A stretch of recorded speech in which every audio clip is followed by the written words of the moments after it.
Having trouble with Windows 11's problem code 0x87E10BD0? Here are 5 easy solutions to get you through it.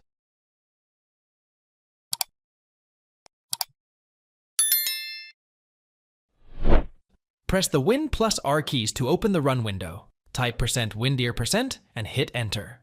Next, scroll down to search for the AUInstall agent folder and delete it. Now, right-click anywhere in the folder and click on New Folder. In the appearing window, click on Continue. Name the new folder as AUInstall agent. Restart your system. Open Microsoft Store and try installing the app to see if the error is resolved.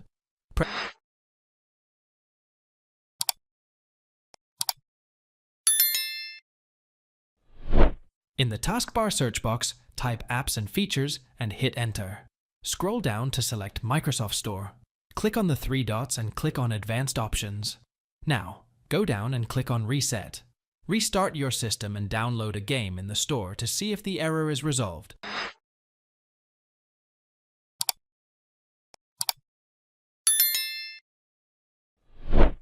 Press Win plus R keys to open the Run window. Type mswindowsstore.home and hit Enter. In the search box, either type Netflix or Xbox Insider Hub or Deep Rock Galactic. These 3 applications were mostly used by many users in this workaround. Now click on Get. Once the application is installed, use the search box again. To get, install your required game or application.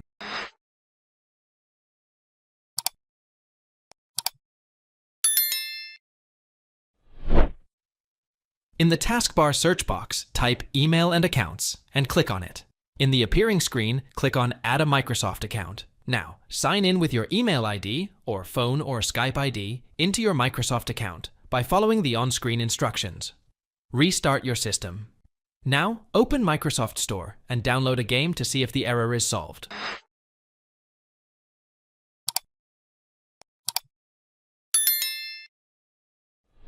Press the Win plus R keys to open the Run window. Type wsreset.exe and hit Enter. Command window will run to reset your Windows Store cache. Wait for the reset operation to complete for the Windows Store to open. Check to see if the error is resolved by downloading an application. Thanks for watching. If it helps, make sure to hit like and subscribe.